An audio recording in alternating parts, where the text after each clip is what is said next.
No one really knows the claim. This is sort of the guy. 3661, creation of the world, birth of Adam and Eve, Sarah. 3631, 136, son of Adam was born. 3526, 235, Enosh, son of Seth was born. 3436, 325, son of Enosh was born. 36, 395, Maharal, son of Kenan was born. 3301, 460, Jared, son of Maharal was born. 3139, 622, Shana, son of Jared was born. 3074, 687, Methuselah, son of Hanok was born. 2887, 874, 2 is local.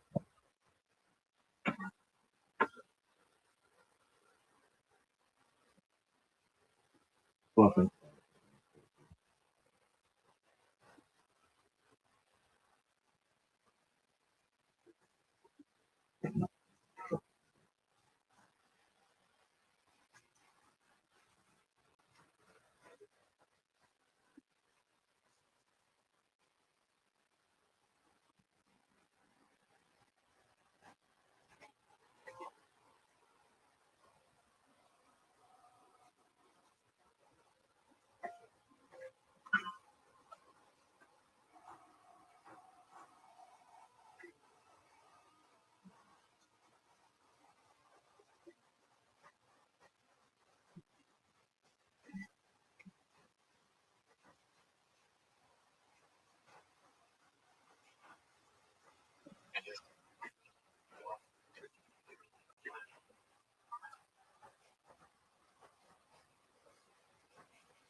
you may remember the older, more part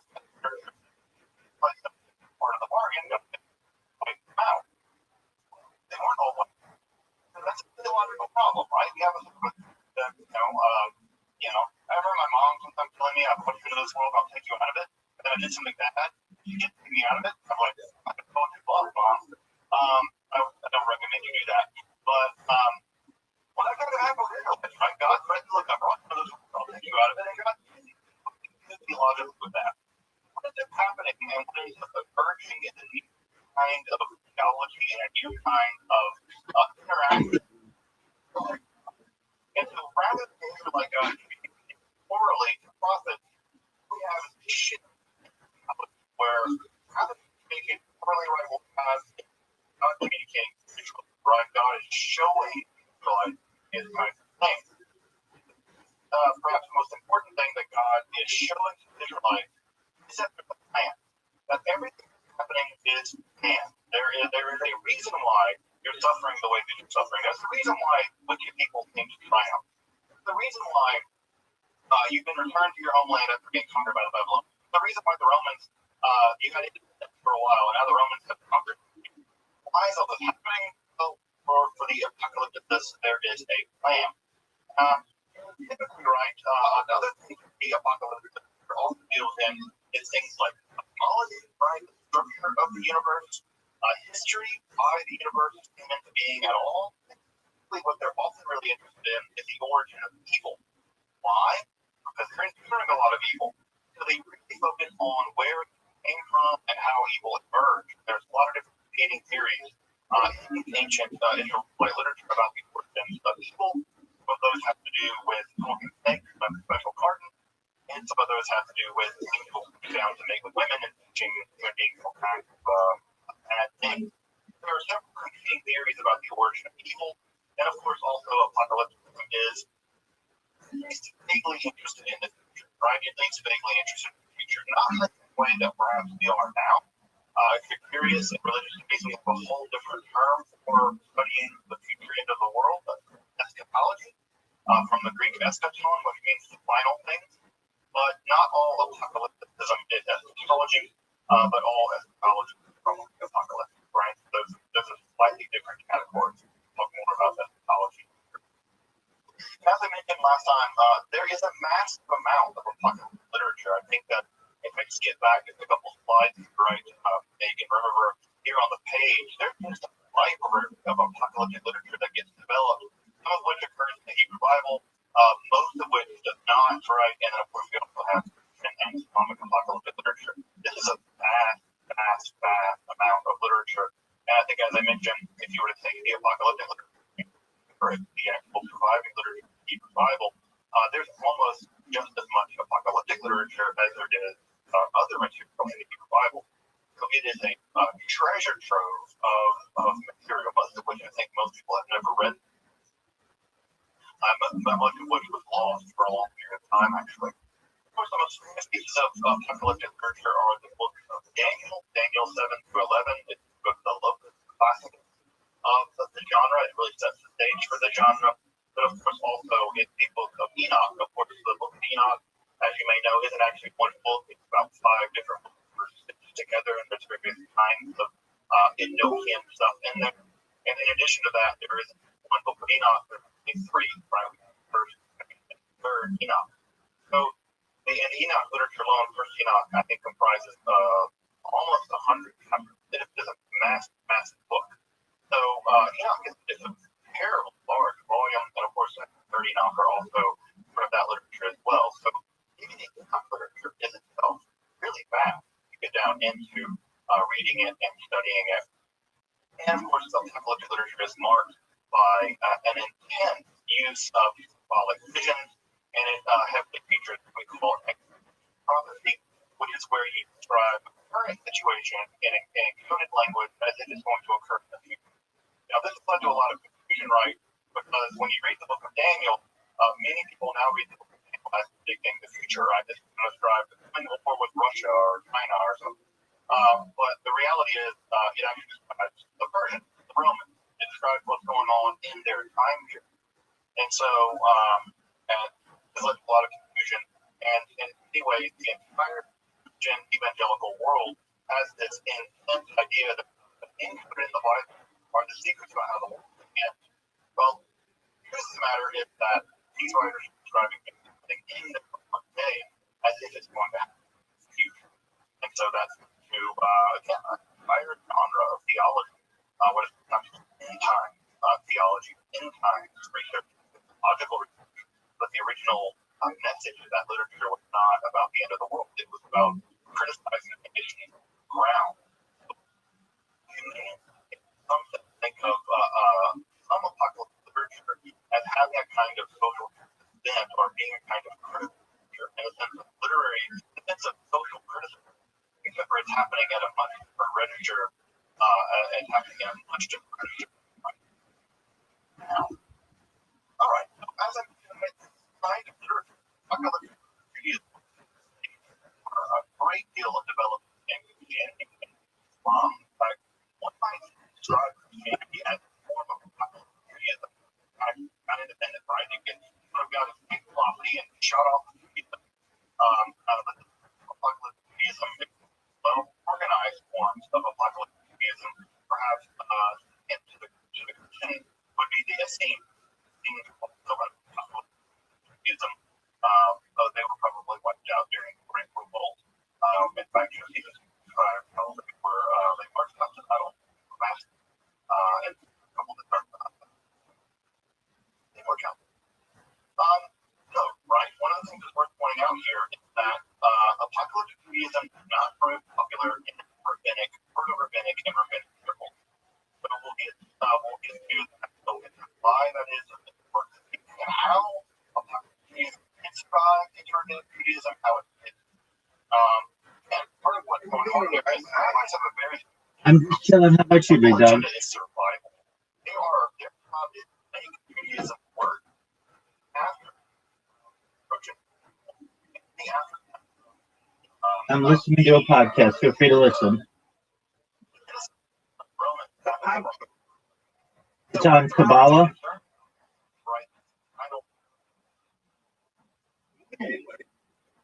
It's called Esotericism with a Professor, and I listen to it just about every day. Feel free to listen.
Earlier,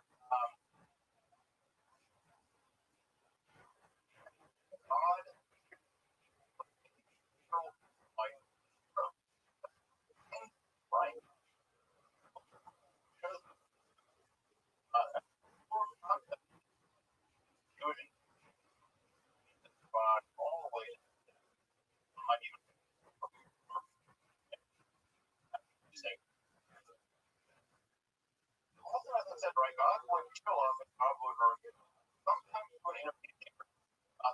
time of nation and for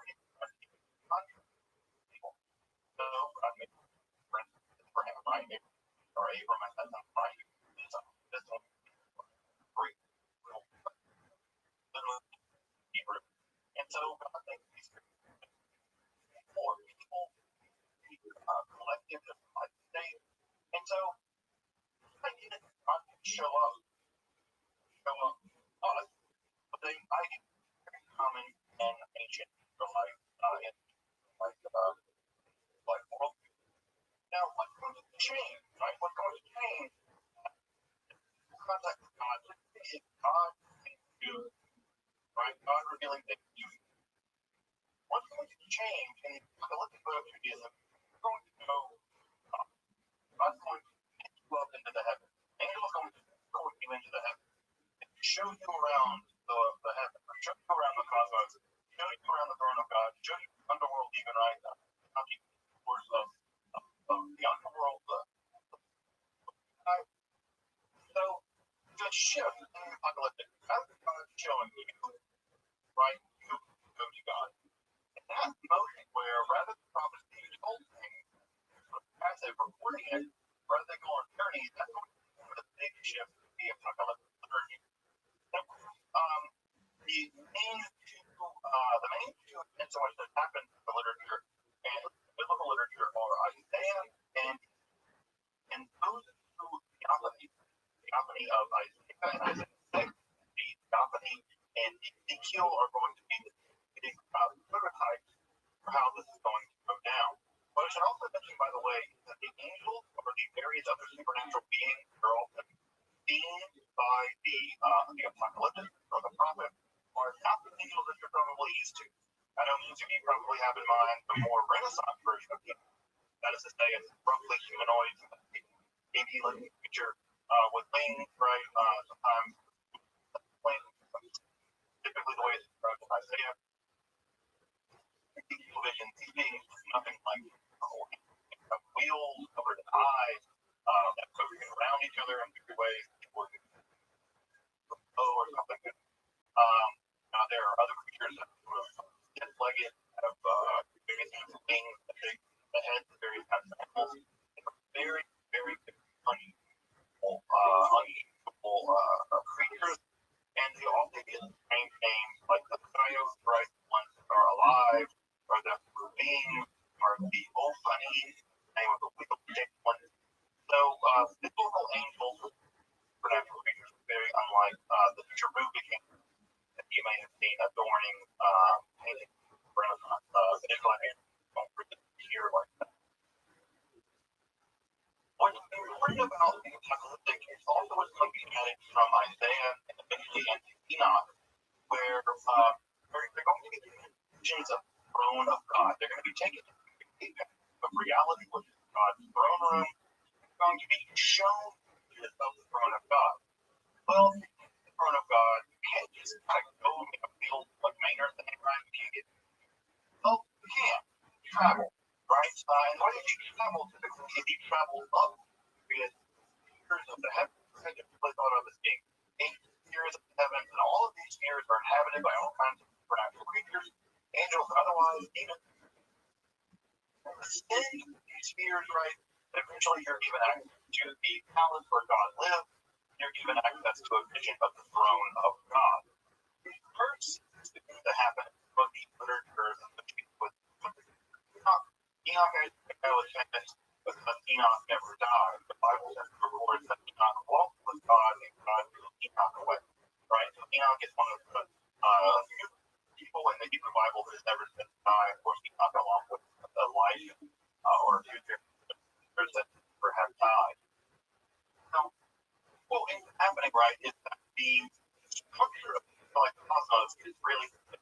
You may remember from the first lecture, right, when I described the cosmos, what we have is a dome, right, and that dome is full of water, right, and rains down, hails down, or rains down, right, and God is above that dome. Well, what is happening after you realize in the cosmos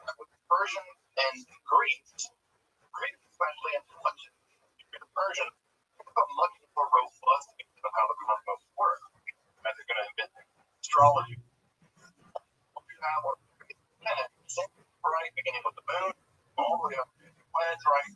And the universe is much. And of course, it's moving around, right? It's moving through something. What are they moving through? Well, there's a lot of debate about it. There's also the line of fear. There's a lot of debate about what's going on. The most important thing here is that the Israelites are going to a quasi-Hellenistic, quasi-Persian worldview, but I think worldview, how they view the world. And the old Israelites, because the universe gets a lot more complicated, right? A lot more. So, right, what we have in the aftermath of this apocalyptic literature, typically the Enoch literature. If you ever want to read the Enoch literature, I can recommend a good translation for it. It's really literature. A question here, right? We have the idea that Enoch ended the visions of the throne of God. Well, curiously, the rabbis ask other people, is it possible for someone else to make this ascent, we're going to complicate that term, ascent here in just a minute.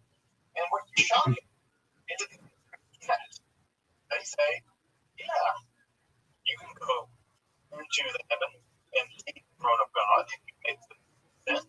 Very not just can you, but I've done it. I can teach you how to do it. And that's where we move out of the apocalyptic mode of Judaism, where the apocalyptic mode is simply revealing but Enoch experience a mystical practice whereby you, or at least some rabbis, can do this themselves. Notice that difference, right?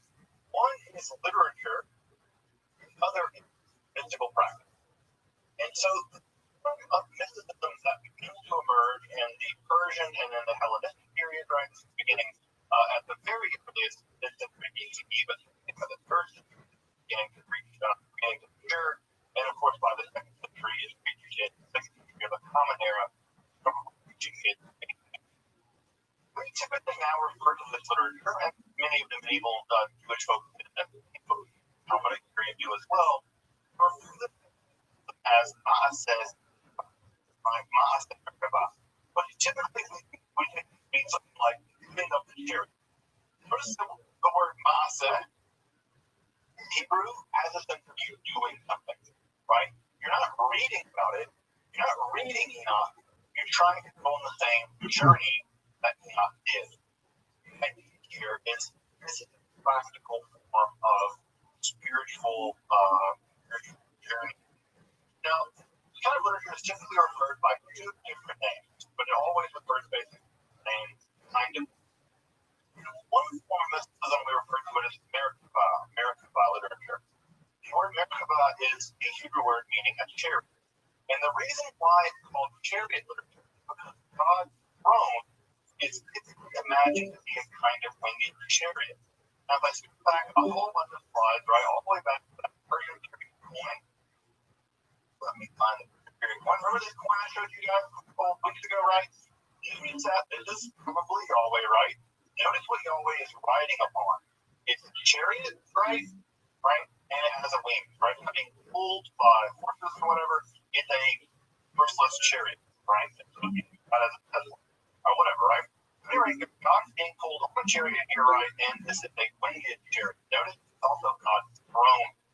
So when we say American mysticism, what we mean is that these mystics are taking our attention to go into the throne of God and have a vision of the divine chariot, which is also God's throne. What you mean is that his throne is also a chariot around us. The other name for this woman is Hesal. Hesal in classical Hebrew is a temple, but it can also be a palace. And so the Hesal literature is on journey, not destination. Right? It's all about which one you want to focus on. Destination, throne of God, or the journey, palace of God. And what we get in this literature, is very complicated description of the various chambers or palaces that the mystic must go through in order to be the throne of God. Again, imagine this is a king living in a kind of palace. Well, you just don't go in one room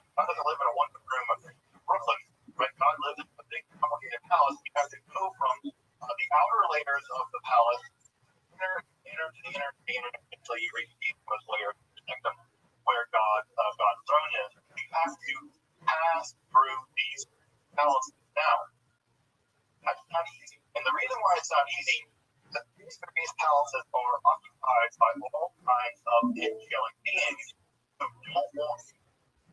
Do not want you there. You're not supposed to be there. It's the sacred, divine realm where beings or whatever should be hanging out here. And so the palace literature is that these very hostile, military-like angels have various kinds of ways of making sure you don't pass through the various palaces without very complicated passwords, without very complicated seals. Seals would be represented often by various kinds of divine names for these angels. And also, you need to know the various names of the angels in order to attend properly. You have to know their name, know their seal, you have to you have to know all kinds of things in order to bypass these various kinds of angels. Codes almost. So you need to know that information, otherwise the angels will kill you. In fact, there are even things in the literature where the texts say, no, this is the wrong passcode. Like, this passcode is not the right passcode. This needs to be corrected. I went in there and I said that passcode, and they almost there's a famous line in Hello Rabbi Pete where one of the rabbis, that angel almost shook me like a piece of wheat. Right? So there's the idea that they can kill you. Of course, the ascent, right, ultimately results in the vision of the divine throne, which results in a kind of ecstatic experience. These ecstatic experiences are also included in both the poetry that's written during the American literature, and what's even more fascinating, where it gets incredibly controversial, as you might imagine, you can sit on the divine throne. There's a couple of instances where people sit on the divine throne and they are transformed into angelic-like beings. This, in fact, happened to Enoch. Enoch was allowed to sit on the divine throne, and this transformed Enoch into a divine angel known as Metatron. And Metatron actually becomes the angel of the throne. Again, you can ask yourself, like, how can a lowly human being sit on the throne of God? Well, that's what nurture. So, let's just make this shocking. Further, even more shocking, you can have a vision of the divine body. Now, you're probably thinking to yourself, God doesn't have a body. One of the things that Jesus teaches is God doesn't have a body. Well, kind of. God in the literature does have a body, and body can be measured. God's body can be measured. And typically, this form of the subform of Merkabah literature is called Ishukoma, which in Hebrew or Aramaic means something like the measurement of the body or the measurement of the measurement of the height. And so what happens in literature is that you get a glimpse of God, and you are allowed to measure the body of God and meditate on the dimension of the divine body. I'll show you what it looks like in just a moment. This form of mysticism is genuinely weird. What we have often are phenomenological reports, which say we have the mystics who actually give us a report of what they experienced. We have advice from other mystics telling other mystics how to do this and how not to do this, with mystical advice entering into this, including some idea of the kind of technique that they can use in order to induce deep vision. There's also a great deal of literary flair. These documents are very well written.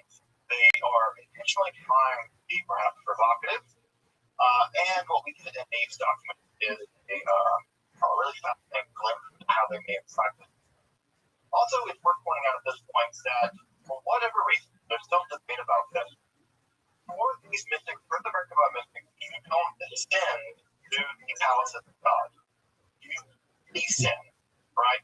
You already pay Merkabah. You descend to the chariot. Now, why they descend to the chariot, we don't know, right? It seems like you should go up, right? God lives beyond the stars. Up seems like they are here, right? You're on the right, the one, right? You should go up toward the divine world. The mystics never describe things going in that direction. We always descend into the chariot. Why that, we don't know. I typically think that it might have to do with a kind of habit of describe the extent, which are unworthy of ascent, which may be able to see. There's a Bible, sometimes the word barach, right, to bless, can also mean to curse, using a mystic way. For instance, Job's wife really means first God, and if you read it in translation, go with first God, but the word there is being used in a kind of usual way. That means that you descend to the to the throne as opposed to angels. You don't know why. They just describe it as a descent. Just to give you some idea of the main text of the Eclogue or Merkabah literature, Enoch is described as a piece of literature, but it heavily features into the Merkabah literature, along with the vision of Isaiah and the vision of Ezekiel. Those become the crown words for the kind of later growth in the literature. The two principal texts of this literature are the Hechalot and this is the lesser palaces. This is considered to be typically the older of the older form of the Merkabah literature.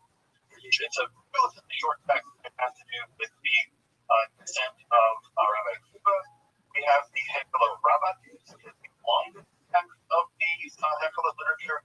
This describes the descent of Rabbi Ishmael. Both of these rabbis lived in the Common Era. Another text that's also very popular was what is called the Maaseh Merkabah, the account of the chariot. This is primarily executive poetry uttered by the descendants when they made the descent, largely Merkabah poetry. We also have the Sefer Eclogue, the Book of the Palaces, also known as Third Enoch, and this has to do with the transmutation of Enoch into the angel Metatron, the whole sitting on the throne of God. What's also pointing out is that in Third Enoch, you have perhaps one of the most provocative ideas in all of Jewish mysticism, which is that Enoch transformed into Metatron, but that Metatron describes the Yahweh Katan, the little Yahweh, right? You have Yahweh Adol, which is God, Yahweh Katan, the little God. Now, the idea that there can be two gods is going to be very, very dangerous and heretical idea in Judaism. But this idea was in the air during the Merkabah mystics. So even Merkabah mysticism, at some level, challenged straightforward ideas of monotheism, which seem to be sacrificed in Judaism. But in Enoch and other texts, the idea of a unified monotheism is disruptive, right? Disruptive. There's some ideas that even the Trinity may have emerged in some of the conversation with some of this idea that there's a pure God, a lower God, and so, and I guess to make about Judaism disrupted by some of these mystical ideas, one of which is that the yes, a lesser Yahweh, and that idea is God. And again, also I mentioned this text Shior Koma, and Shior Koma is a separate piece of literature, which, as I mentioned, right, describes various of the divine body version unit called Parasite. We'll talk more about that in just a minute. I'll give you an example of what that looks like from the Shior Koma. This mysticism seems to have hit its impact right around the time in the middle of this and the 150, 160. Now, why? I don't know. Why that time period? That's the direct path, or right at the time period of the Bar Kokhba. As you may know, Rabbi Akiva was martyred during the Bar Kokhba rebellion. Rabbi Ishmael was lived around the same time. Why is that? Well, perhaps people were very desperate. People wanted to have, people felt very offended by God, and so these techniques were sending into the throne room of God, allowing us to connect with God in a new way. Not clear that that's when the form of mysticism in fact, although it's practiced all the way is, if there are Hechalot texts that are actually absorbed into Kabbalah. So Kabbalah will absorb a lot of these texts, and they will survive into the scripture. Just FYI, we have about 6 manuscripts that have survived from antiquity back to Giza. So we have a lot of it, right? A lot of it. Again, typically, right, we take whatever survives, and that is manuscripts not done, right? No, they're not all complete, they're not all great shape, but the fact that manuscripts have survived, some of which survived all the way from Palestine or Babylon, were moved to back before the European country. That shows literature being appreciated, being admired, but that's about manuscript. I think that the way this literature was formed, and this is the going period right now, most literature, by the way, also in Aramaic, not in Hebrew, which means that it was also being written in the vernacular time. This literature not meant, literature meant to be read and wrote in the vernacular. What we think happens is there are smaller phenomenological units, phenomenologies, were other words that mean experience, right? These people are having experiences, they're recording those experiences. Those experiences are what we call microforms. They're just very small snippets of discrete mystical experiences. And it seems like there are schools of having these experiences. I might go to the first seven, you might go to the fourth seven, I might go to the third one, you might go to the second chamber of the fourth seven. And over time, what ends up happening is that all of these various microforms stick together for macroforms, much longer documents, which mirrors and kind of stitched into these microforms that form these larger narratives. At some point, it's systematized. You can see the systemization process happening in some of these, where the various palaces are very systematically described, having various kinds of chambers with various kinds of angels, and we know how many angels are there, how many serve. They're organized pretty much like an army. In fact, they're organized pretty much like the Roman army. A lot of things about that.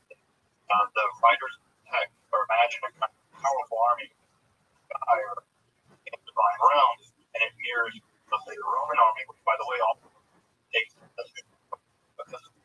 Roman only experience in the time period. So what we get are these microforms, right, which are probably the result of mystical experiences that are stitched together in schools of mysticism, and then those are filled out in a more literary way, and now are the final literary forms in the form of the Heckel or the Rabati. So we're fairly confident, the leading scholars are fairly confident that these literature is downstream of actual mystical experiences held in various schools of mysticism that are produced in a literary way over the course perhaps of several centuries. And as I mentioned, what we have in this literature are accounts of heavenly journeys, or accounts of journeys to the divine realm, and in these texts we have very complicated passcodes. So many of these passcodes are angelic names, understand. They're very long strings of characters through alphabet. We don't know what the text means, what these names mean. They don't look like the ones like these. And to have these angelic names, right, you would descend into a palace. There'd be an angel guarding the door. You would address that angel by their name. The fact that you use an angelic name meant that they might let you into the room, and then you get passed to another level, right? And then you would encounter several other angels. And then you would know various kinds of secret codes, or like foreign espionage or something.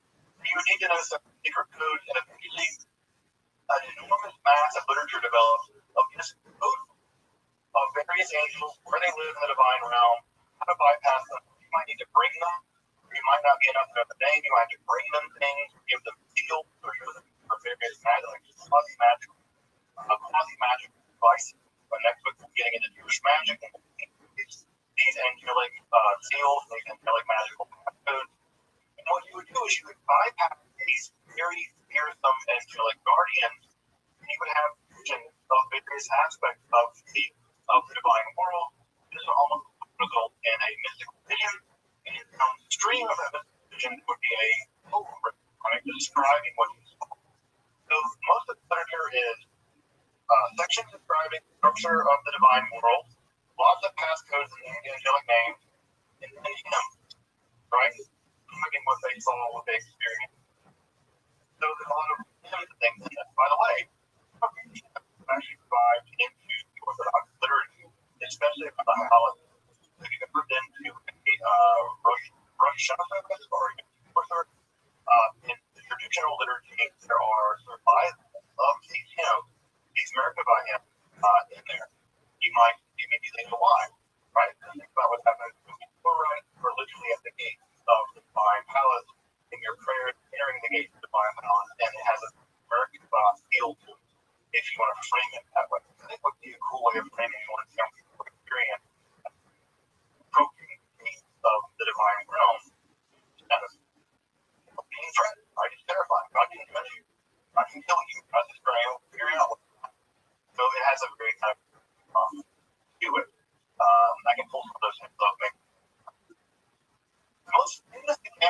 it's him. The family example of one of these stories we have of America about this is the account for the per day. Per day is actually where the name of this path comes from, right? Per day means something like orchard. And what is happening is that we have the tale comes for us in the Babylonian Talmud and actually found in several other places earlier. That's really the most famous version found in Talmud. There's a lot of strange things and attractive the holiday and that section what we have here is an account of 4 different rabbis from the second century going into what is called the Pardes. The Pardes is the orchard outside of the right, or outside of the palace. You can imagine like the garden of God. They go into the garden, and what ends up happening is that Rabbi Akiva, who's a very typical hero in this form of mysticism, warns that they're going to go into the garden, they're going to see an illusion, right? They're going to see pure marble, but it's going to look like water. And when you see the illusion of the marble, do not say it's water, because you can't see wrong, right? It's a kind of even like a booby trap or something that will weed out weak or weed out righteous when they enter into the palace. Now again, already he's a picture of he was done this before. He's been there. He has experience of seeing it. He thinks to himself, maybe that's water. No, it's not. It's actually pure marble. And if he would have gotten it wrong, he could have suffered this fate going up as well. Well, what we're told is that 4 of them go into the Pardes, and only 3 of them, or only one of them really emerges. One of them dies, right? One of them just looks at water, and dies. One goes insane. In fact, the phrase in Aramaic is he went outside. Ben Zoma was outside. And we have other accounts in Talmud where Ben Zoma doesn't behave normally after the situation where one of the teachers comes near him.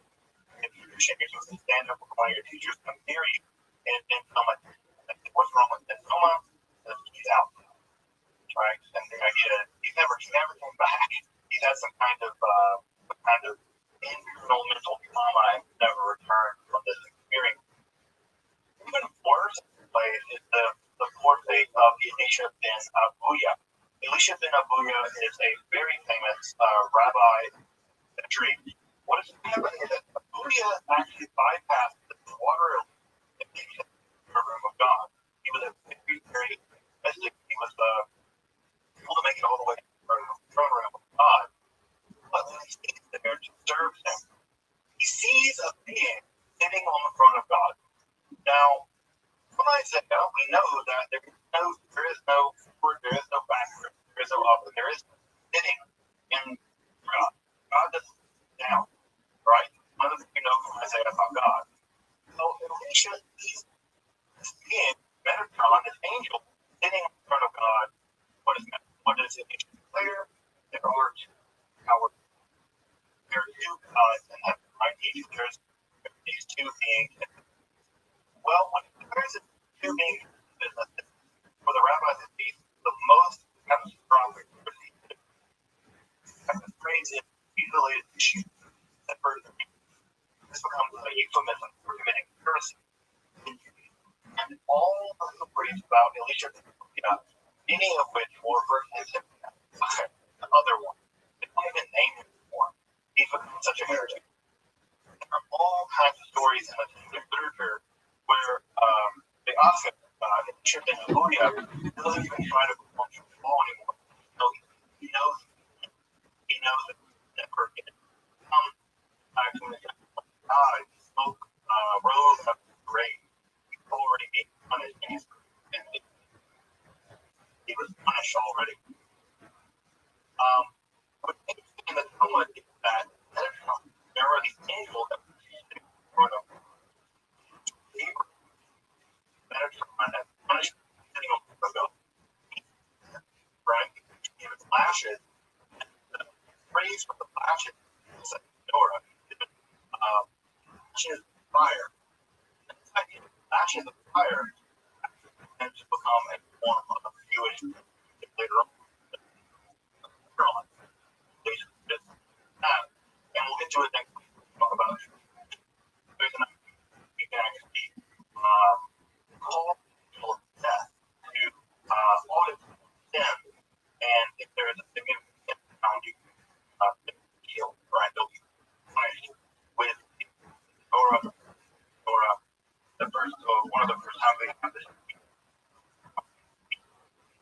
lash angel, Metatron with fiery lashes.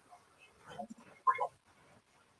You have a lot of drama in all this, right? An angel, another angel, and a lot of stuff going on here. By the way, that idea that the two gods have more a good idea in Enoch, or the idea that Metatron is, or Enoch is transformed to an angel that is sometimes referred to as the Moed God, away. And again, it's clear the rabbis about this whole business, and Talmud and can do it, although it's Rabbi Akiva, perhaps one of the most famous rabbis, but still, kind of shaman.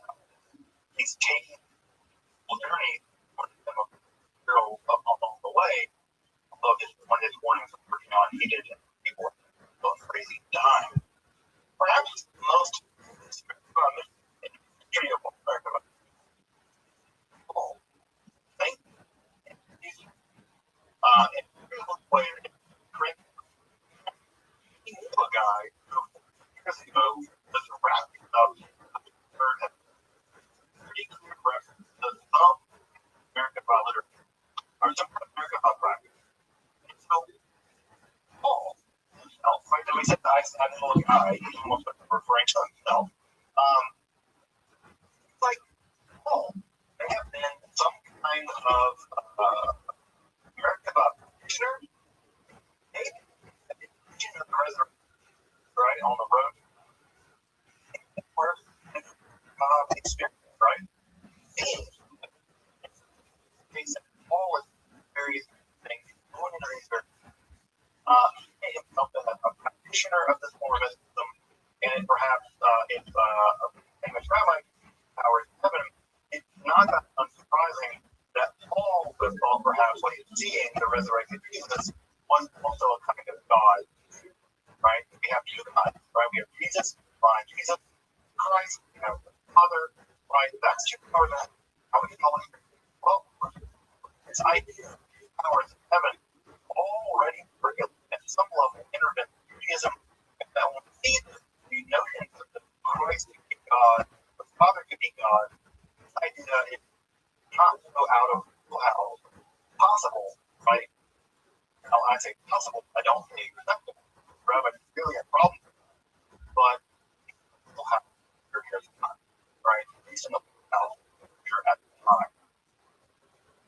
Now, as I mentioned, right, earlier on, perhaps most shocking, most shocking form to emerge Judaism of the issue or Koma, where in some accounts, right, the vision of the divine throne happening prayer. You utter an ecstatic, you give the vision, utter an ecstatic, prayer song. Help me, and something of the divine throne in your form into an angel. By the way, almost always about being transformed is what he calls a somatic, right? A spiritual body. That when you are believing Christ, you will be transformed body. You aren't born to Judaism, told to take the direction that would have been alarming physical time. But something like that also happens in American literature where your body transforms into a spiritual body, and that's what happens in Enoch. Another version of what the final outcome of all this is that you're given the ability to measure the divine body. You're given the ability to measure the divine body in a thing called the parasite. Now, they think the parasite, but the typical use of measurement in that world was the key. As you may know, right? If you would get from the tip of your elbow to the tip of your finger, right, and you measure the cubit, it's still standardized by measuring the cubit of the king, and that became the official cubit until that king died.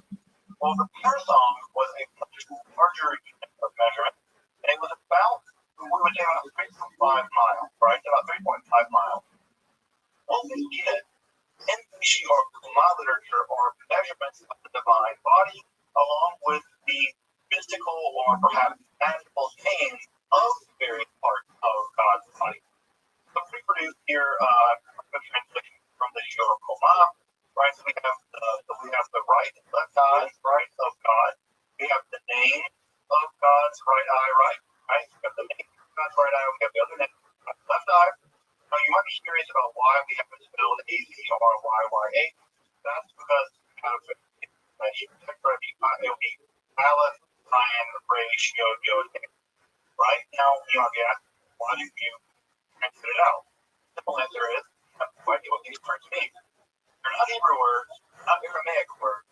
There's some kind of unusual, mystical word that we're not sure what they mean. Now, of that is that next week, we begin to talk about Jewish magic, something very similar happening in Greco-Jewish magic. Going to be long strings of words that aren't Greek, not Egyptian, not Hebrew, but they're said to have magical power. And these sacramental, holy words, they're going to have magical power. Already, from my literature, they're already showing up. These long strings of these characters, no one knows me. People work hard to try to figure out what they mean. And sometimes they do find out kind of what they might mean, but it's English. We have God's left and right eye. We have them named here. We have here a couple different names within the different manuscripts, right? We have left eye, right, this fourth issue from the right and be applied to all creatures. We now know that light emerges from God's eyes, and that is where light comes from. It comes from the eyes of God. We have the white of God's eye, right? The white part of your eye, the name grit. And so we also have the measurement, right? So the white of God's eye measures 10,002 powers. That is you can figure out how big God's eye is. But you're talking about tens of thousands of long. If you do the math right, you're getting tens of thousands, maybe hundreds of thousands of miles. That's how big God's eye is said to be. The distance between God's right shoulder and God's left shoulder is 10,000 parasons. So again, an enormous number. The right shoulder has a name, the left shoulder has a name, it also has a name, right? The text goes on and on and on like this. God's beard, I think, is 10,000 or something parasons long. The distance between God's eyebrows given, or between God's nostrils is given, the distance between God's fingers, which are long, are actually given as well. I taught a Jewish class in our college once, which is great. Weird, great. But one of the things that one of the students did after to go into design programs and actually mapped out what God's eye looks like. It was weird. God is really, really big. God's arms are kind of weirdly short, and God's fingers are really, really long. God's trunk is short, and God's legs are really long. You get this really creepy looking creature. I have to figure out what the image that the guy came up with. But what he did was compile every single one and tried to make that God, in God's eyes are big, right? Really big. And shot you up, right? If you ever seen this sort of like a gray alien, he kind of looks like that, right? Of course, that's in the middle of all the alien. It is weird. And so we have this. By the way, this goes on, right? For all kinds of dimensions of God's body. Now, when this literature was published back in, we don't know but when it came into the Middle Ages, one of the probably people that's reading this and thinking to themselves, is my ironic. There's a great argument that I just reflect never had what's the right word? The pleasure or the punishment of having to read the God's reflections, right? This is likely to protect you and help you. One of the things that's true about it is one of the main theses of the God's reflection is that God does not have a body.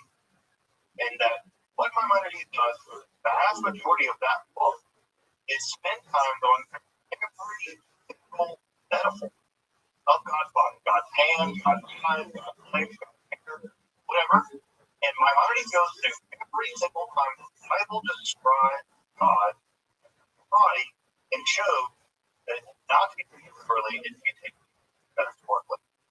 It's possible, I think likely Menachem Kilner has written a book about this, where Menachem Kilner argues that these are the most important of Jewish philosophy ever written, was written to combat Americanism and geoeconomics. Now that's high praise, right? There's no higher form of praise. Pretty or people are criticizing you. I mean, the level that they you. It seems Maimonides in part is writing a guide to reflect argument and this form of mysticism. And what's worth pointing out here, right? What's really worth pointing out here is that this form of mysticism lasts for 100 years. We'll talk about that more in a minute. Now, I want to mention one tiny last form of mysticism that represents a relatively small chunk of this form of mysticism, and it's called the Sora mysticism. It's a distinct form of American mysticism. In fact, it might not even be American mysticism at all. It may be crossed the line over to magic, but it's always recorded in Merkabah text. There'll be a Merkabah text, and all of a sudden there'll be a chunk of text like a Merkabah text, and this literature we typically refer to as Sora mysticism. Sora mysticism is unlike the Merkabah mysticism, where you stand into the divine realm to learn different kinds of secrets. In the Sora mysticism, you actually summon an angel. And you summon an angel through quasi-mystical or magical means. The line is rather blurry.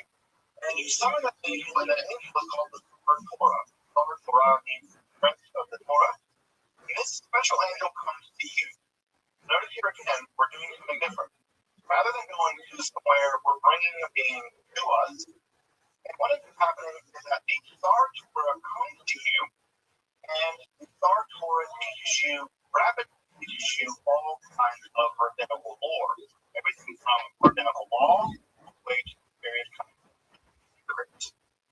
So the mechanism by which you summon your period of this larger summon this angel, but this is a kind of indication, and many scholars look a lot.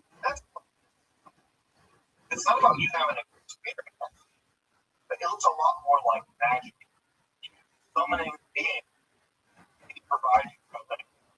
Summoning, like you might use a demon to teach you something. And an angel does the job of crafting or. Now, what's important about that is that the idea of using magic to turn things great by the medieval period, the entire school of military arts magic would be just this. You're not typically summon an angel to do it, but it's interesting. We already have a form of mystical, magical stuff going on by the time of the Merkabah literature, where you are summoning an angel to learn rabbinical lore very rapidly.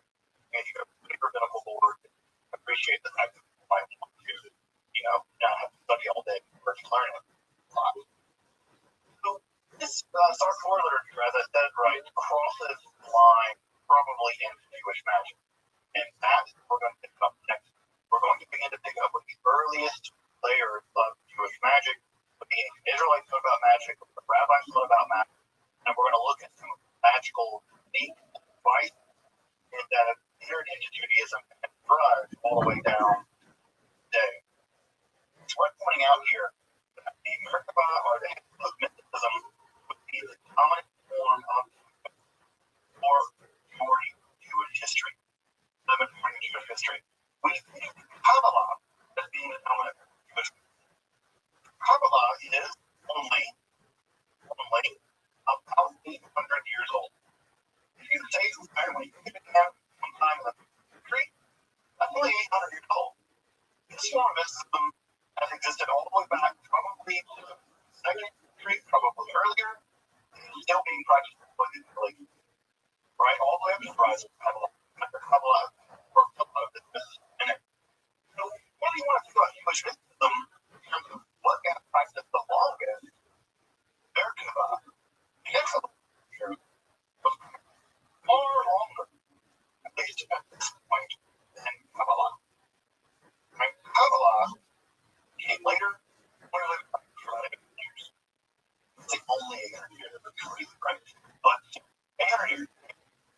since arrived in 2000. So, it's only a couple hundred years. Not a lot. Laugh. Right, we'll laugh it. You want some suggested readings? I'm going to include more suggested. One of the things put on here for next time. The Sartorium is a study of the involved playing rapid problem with about pressure is that all public good, the academic public are real, and it's very.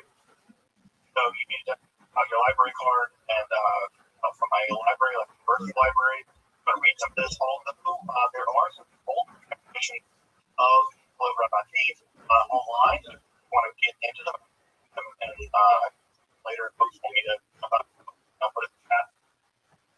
You want to read some of this about.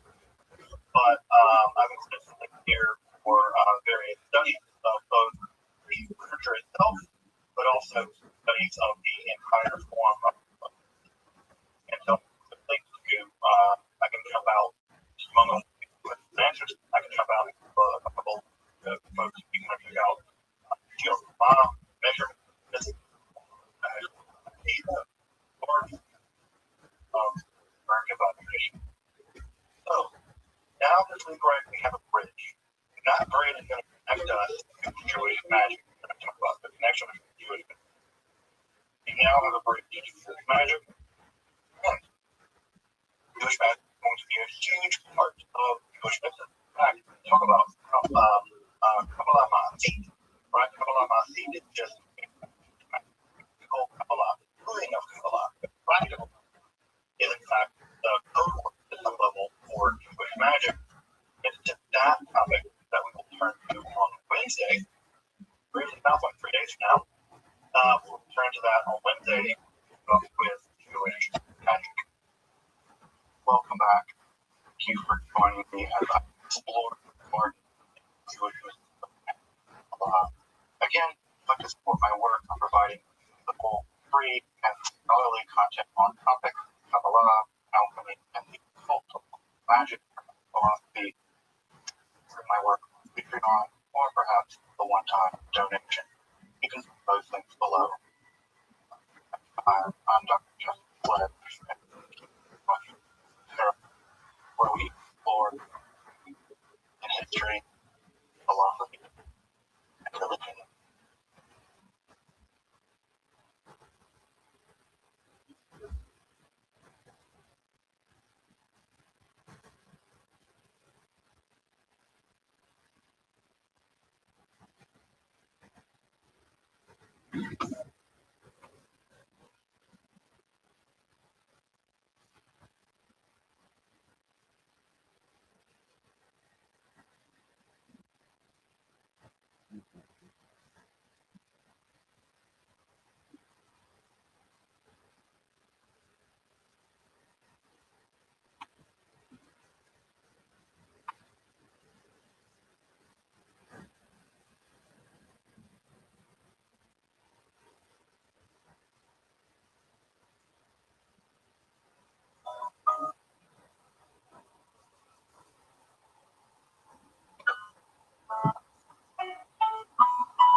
I'm Dr. Justin Sledge, and welcome to Esoterica, where we explore the arts, history, philosophy, and religion.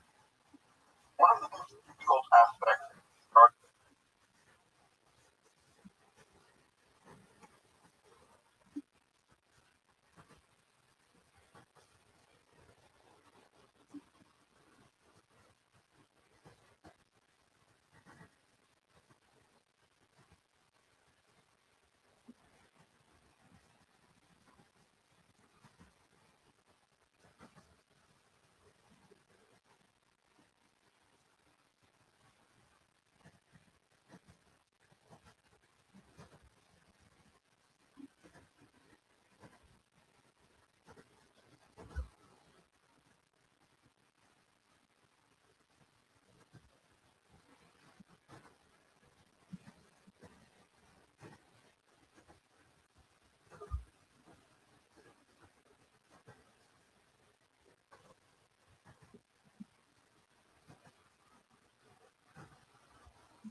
Noise. Every episode, by the way, he's in a different character. We never know what he's on. Then, you know, maybe it'll be a character that we've seen before. Maybe a brand new character. Ladies and gentlemen, I great Jeremiah Watkins, Tony Nash.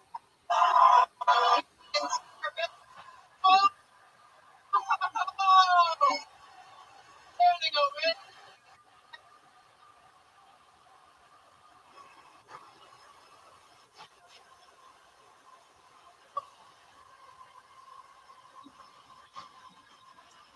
This is Buck Brown. Mike. Never been here before. Oh, it's awesome. Well, I'm glad you brought your. I love it. You look fucking fantastic. Buck Brown, if you make that like that, right?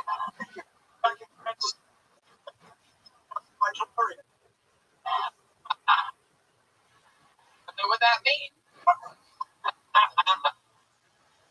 You can't laugh at how. You know, Jayhawk isn't even a real animal, by the way. I found this research on this area. The famous school here is in KU, right? They're a big basketball team. The Jayhawk. I'm like, what the fuck is a Jayhawk? I look it up. Mascot only, bitch. I'm like, what? Why would you do that? Big animal. All right. Anyway, so we have yes. What? Never mind. I didn't hear you. I'll try to speak as fuck. I told you you had to understand anything I say. I really can't. I think it might be the monitor. Is it clear to you guys out there? Everything is, right? That's what it is. Anyway, but we'll get through it. I'll just nod yes, and I'll just tag the I think you make over there throughout the episode. I have a bucket of destiny here, everybody. We have Doc Brown, Red Man, and the glorious hand bucket of destiny. A long, a real fucking thick bucket. 3 or 4 pages. Which is a lot. That's 70, 80, 90 range. So what fucking happened? How many people signed up tonight for their very first time to do stand-up? There's a lot of them out there. A lot of them on the road lately. Oh, hello, sweetheart. Look at her with the open lip. A second. Yeah, no, wow. Look at you, little fun pants over there. How many people signed up that are comics that have you? Yeah. Hell yeah. Raise the hand. Super cool. The way he's funny. People never raise their hand for shit. Hell yeah. If I pull your name out of the bucket, you get 6 seconds on this stage of comedy, or really try to do anything. At the end of this second, you'll know your time is up when you hear the sound of a kid. That means wrap it up then, or else we're going to bring out the angry Missy P's bear. The right reference? Hell yeah. There we go. We nailed it. I'll let you know if I pull your name out. The only entrance way possible is over there. Really? Yeah. Oh, okay, yeah. Or the 2 ramps on either side. You gotta go to those. Trying to climb over. Buck Brown, you ready for this shit? Let's do it. All right. Audience, are you ready? Anything can happen. Bucket has spoken in your first meeting, getting an uninterrupted 60 seconds and being interviewed by us. By the name of Craig Compton. Craig Compton will start tonight's show. Going the wrong way. Oh yeah, I like this approach. The way to you want to go to the front, you come go to the back. Time. I mean, this brought his Michelob Ultra. Time for Craig Compton.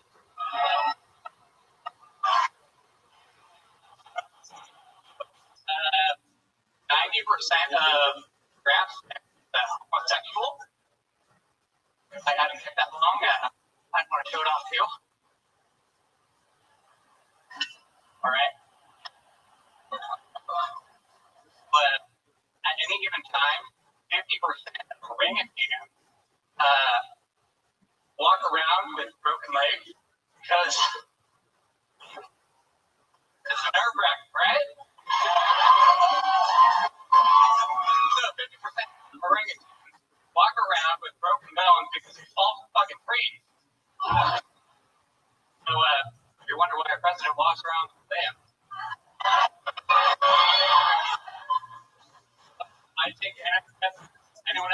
team.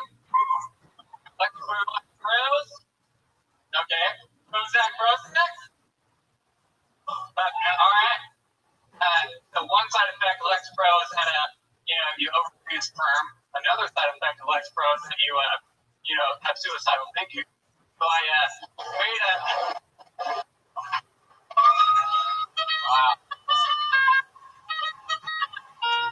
Yeah. How you doing, buddy? You okay? Do I recognize you from the hit show Battlefish?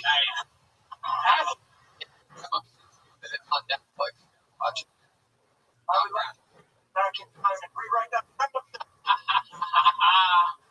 It's true. First ever performing on the microphone. Yes. Congratulations. Very good. Thank you for the first time. Thank you. Really, you drove here from Tampa Bay for this show. Wichita, Kansas. Where? Wichita. Wichita, Kansas. Yes, 2.5 hours. 2.5 hours. That's your first time using the word orangutan. I have. I practiced it. That's the reason. Well, the orangutan doesn't come from the tree. Are you on Lex Pro? Is that what you said? Yeah. That was more Lex, but amateur. Yeah. Thank you. What do you take Lex Pro for? Just regular class. Crash. Oh, okay. Fuck yeah.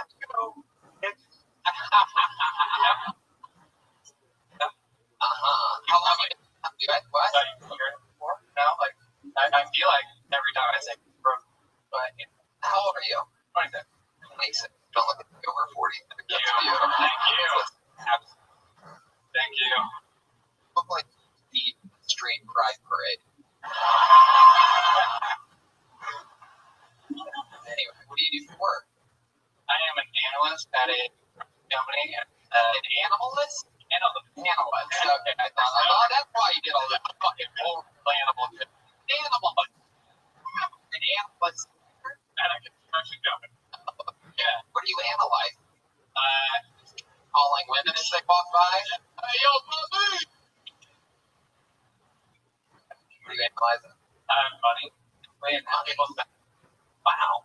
I know, it's so interesting. You're one of my favorite characters on Bloodline. I can't believe you're doing it yourself. People love it. Drunk brother. He also always keeps the make a look. Show. Great show. Yeah, right. A while. Yeah, thank you. Yeah. That how long have you been on Alexa before? I feel like this is going to be with 2 years.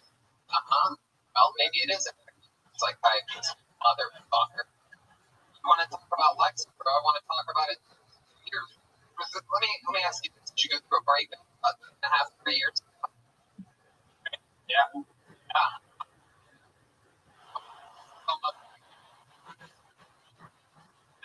Shit. Solve a fucking problem. Over tonight, huh? Alright. You need scissors, a razor, shaving cream, and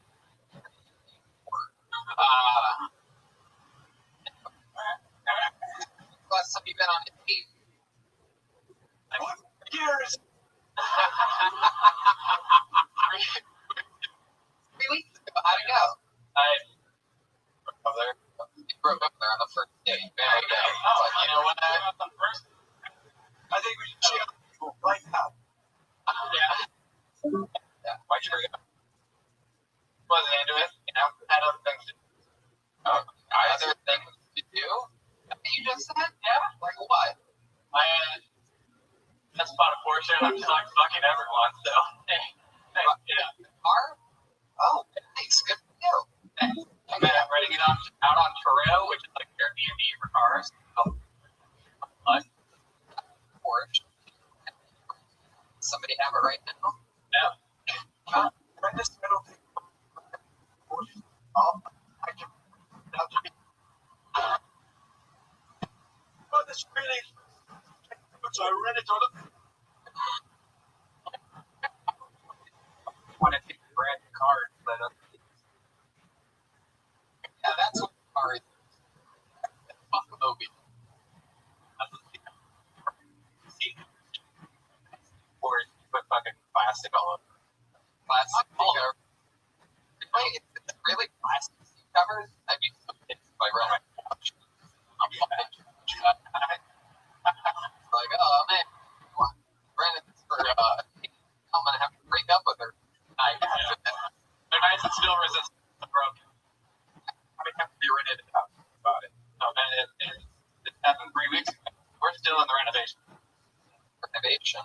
Oh, what kind of renovations are you going through?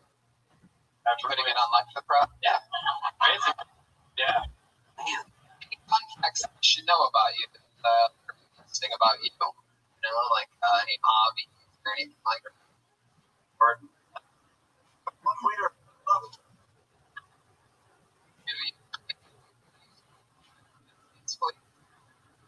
Let me ask what I sort of about this.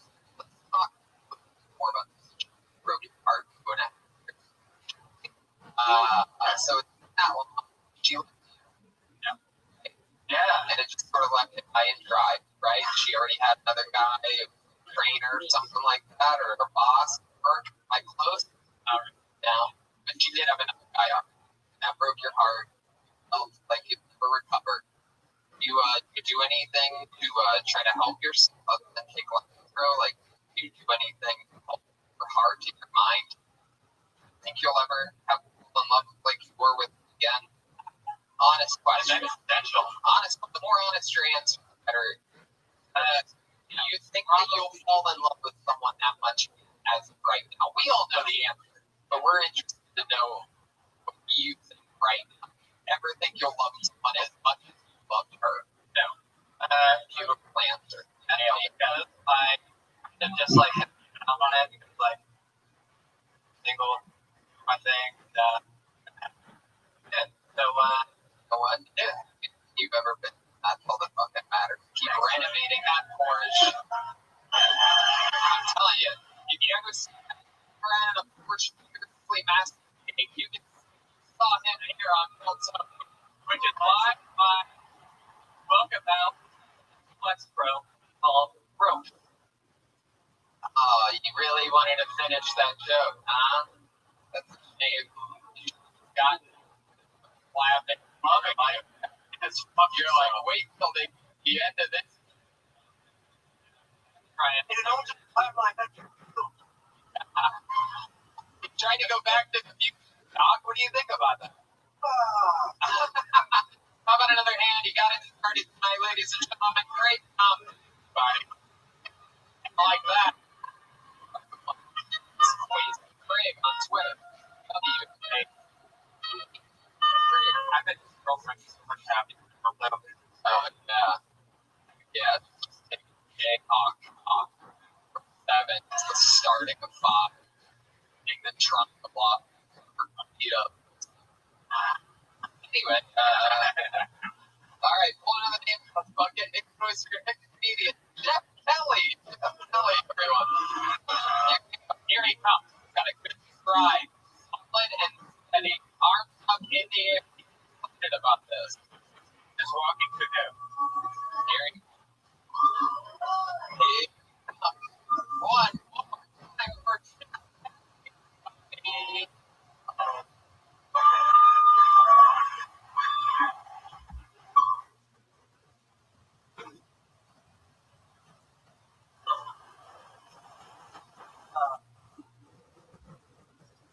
Getting old. I don't like it. It's well, not every morning. Go to the bathroom and shower. And I go, shit. Is it you can move everything in the body, brain, and your penis? And I tried, and I was like, man, like my legs work, my arms work, my head work, my neck work, and like nothing. Sucks getting old. You know what I mean?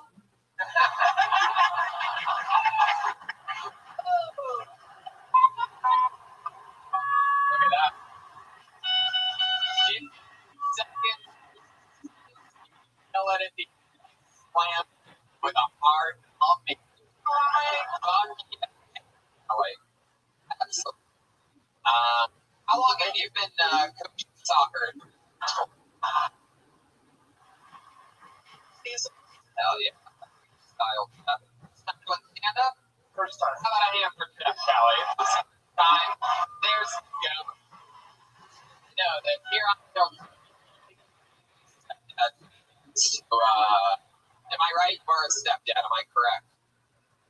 transformers. That Wow, you're so good. You fucking left honorable discharge over here. oh no! How are you? You got divorced from the lady that you were with? I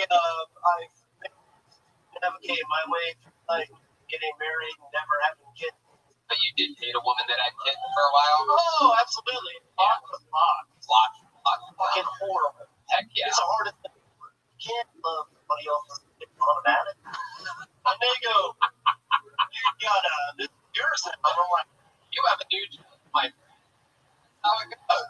that's Never been married. Dated women that have kids. Learned is you can't love someone else. That's clear. You said it. Son of a bitch. You don't even know what's funny. And then you, at the end of the day, you just go, oh, man. So as soon as I feel this, write that shit down. absolutely.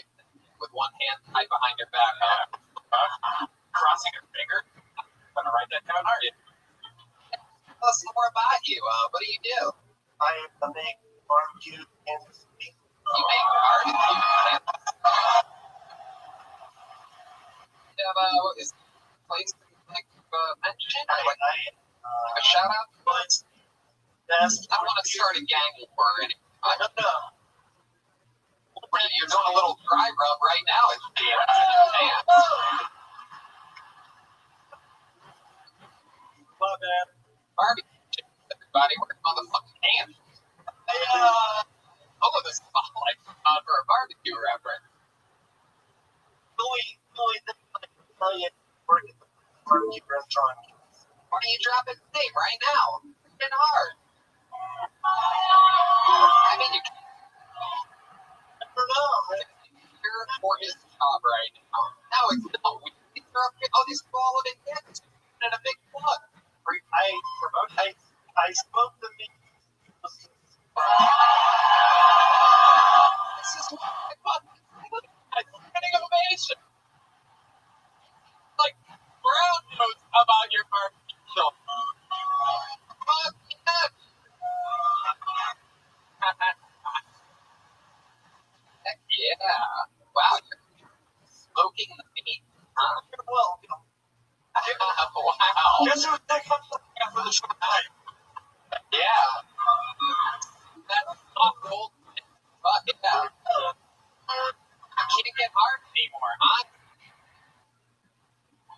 No, it's not. Yeah, you're just having trouble with it. Oh, you get to visit the doctor. I don't have. Isn't it weird that it gets harder, yet get harder at the same time? It's sometimes just on. Describe the Saturday. We're just on like a dog when it gets harder. That like go the other direction. Every day. Yeah, No, you're kidding. No, everything's fine. I was just those. sure. We know how those go for you. Also, anybody wants to drop it over back to the page? Maybe put all down below. Whoa! What else?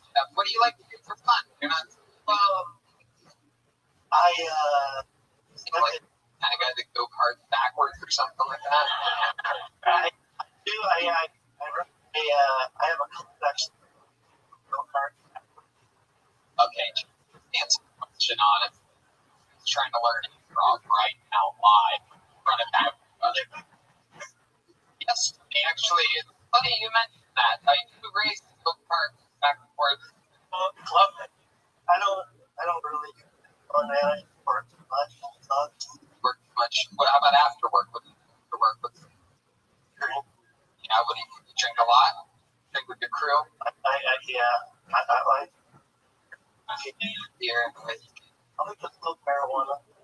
Oh my god, what the fuck is happening? You smoke a lot of pot? You've been doing that a while?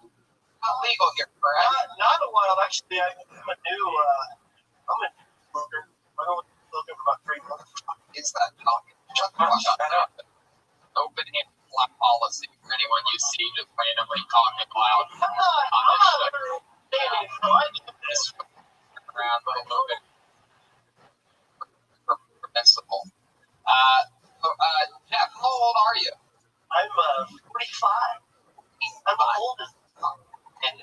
Is stand-up something you've always wanted to do? No, I love stand-up comedy, man. I always have. I was a little kid living in Olathe, Kansas, going to the store to get a Murphy Rob. That's when I was like 14. And the God, you really are old as fuck. I know! All right. Well, Jeff, I'll tell you this. You're a fucking local legend.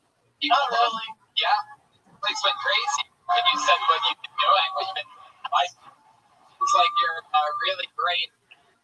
Boy, there you go, fucking stuff. And we can have you on sometime, dude. There you go. Jeff Kelly, everybody. Hell yeah. He's giving a big stomp.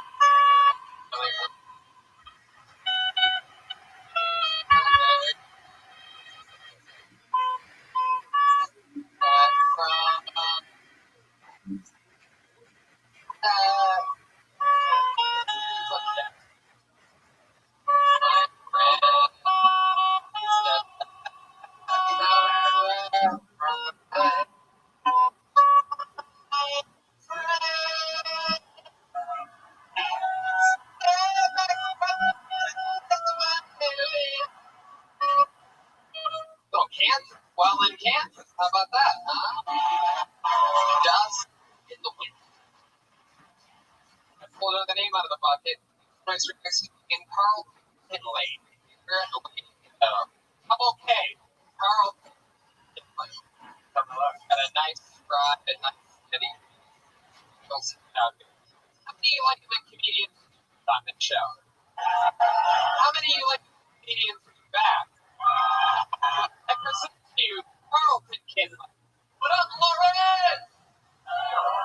God damn, there's not a. Me too. I had my first concert here. I was sitting right fucking there. Actually, I was standing for a band called Mastodon. They are a. There we go.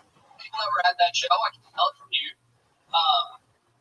Actually, that was one of the first times I ever got an eye infection. The bassist, I believe, was like playing right above me. I literally watched a piece of sweat like fall from his beard, hit me directly in the eye, and I didn't go to school for the rest of the week. So I was kind of sick, but the memories every time I smell this place. I come back here and see shows all the time. I'm a former alumni of the University of Kansas. Got the tattoo right here. Got that at 3 a.m. on spring break. But definitely in my right mind.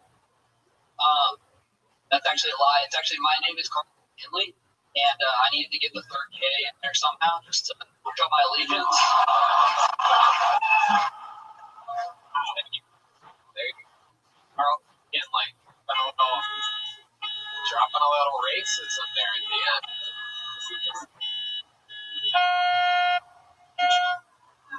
Yeah. So, Carl, grab that microphone. I've never seen a full-size picture baby before.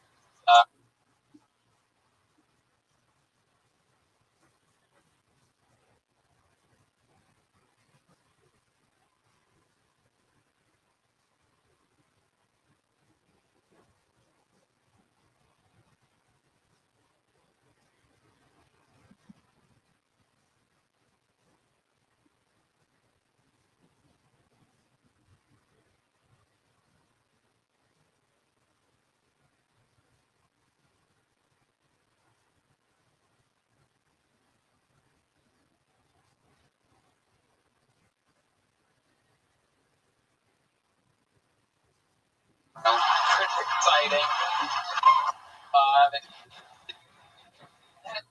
Like a very young, like a kindergarten state highway patrolman. Like a, yeah. The boss baby actually come up. Everyone on the show part, I believe, has been wearing khaki shorts. Yeah. Like regular old people. Old Navy. The hell else are you supposed to wear in camps? We do. Yeah. Carlton Kinley, first time doing stand-up? No, this is probably like my 15th time ever. Sure. Everybody else, and in our fucking nervous. what the hell is that? What the hell? What? Jesus. Oh, God. Here. How much? Myo energy, caffeine, and B vitamins. And that should tell 18 servings in this bottle. And why the fuck would you bring 18 servings of an energy drink? Jesus Christ. Right together. Oh, my God. Imagine if somebody just put that 18 bread all out of their pocket. What that is. Why do you carry so much portable energy around? You never know. No, you never know. No. Yeah. No. So, like, have you had any of that today? No, actually, you just keep 18 servings of. No, what? Talking about? What do you use that for? So, like, what would you use that for? We need a little bit. Brandon. Yeah. Hey, Big Dog. Is there any way on that account that you're using right now you could change the profile picture? What now? That one, the brown one, that you can do anything. That one. Can you make that one the American flag or something? The American flag? Or anything else? Make it the mirror, make it a dog, make it whatever you want. A Baltimore Raven, whatever you want.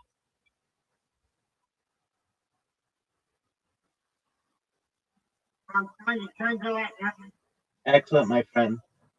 Take your time. I really appreciate it. What about the cow? The, The hell, the cat. the cat's fine.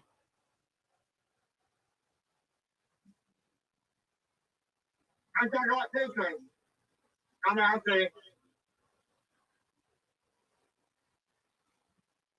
What? Wait, no.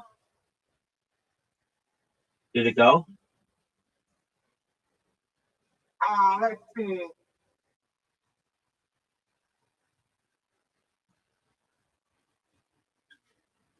I'm gonna find you right now.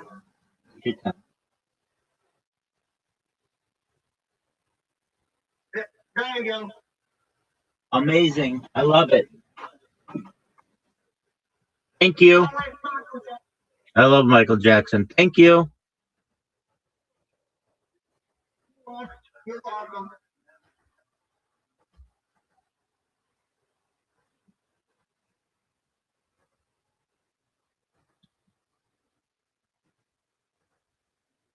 But Baltimore Ravens went they here a lot.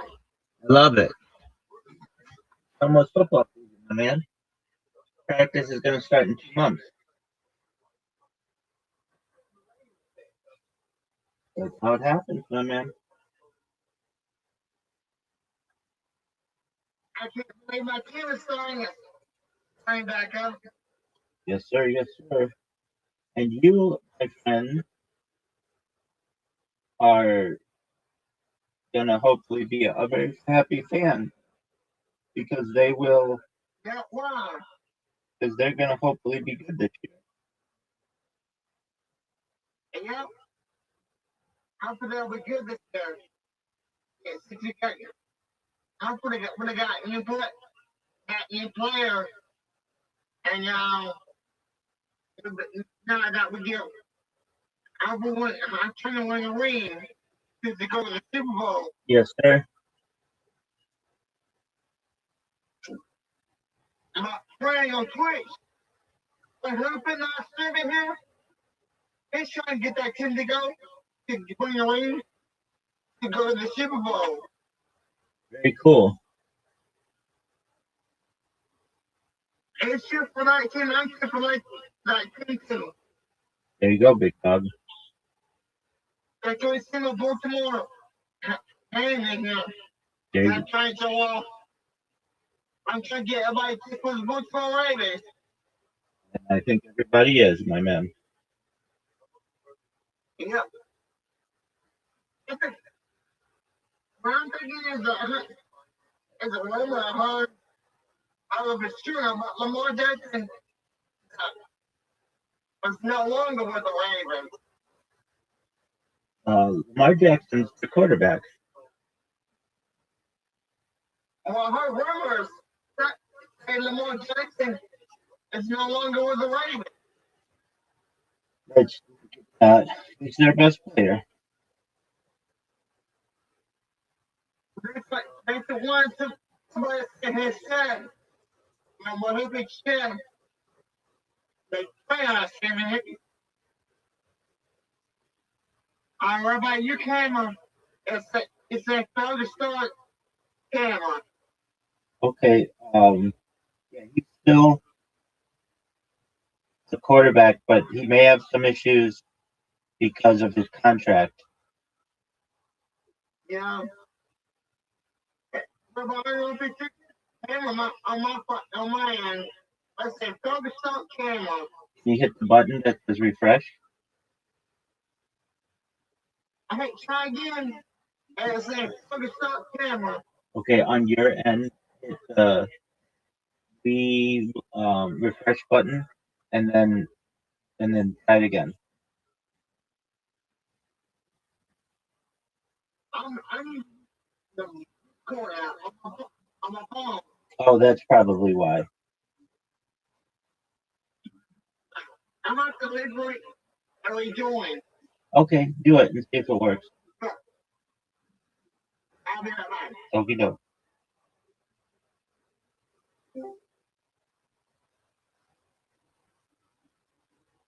It's circling. It's circling.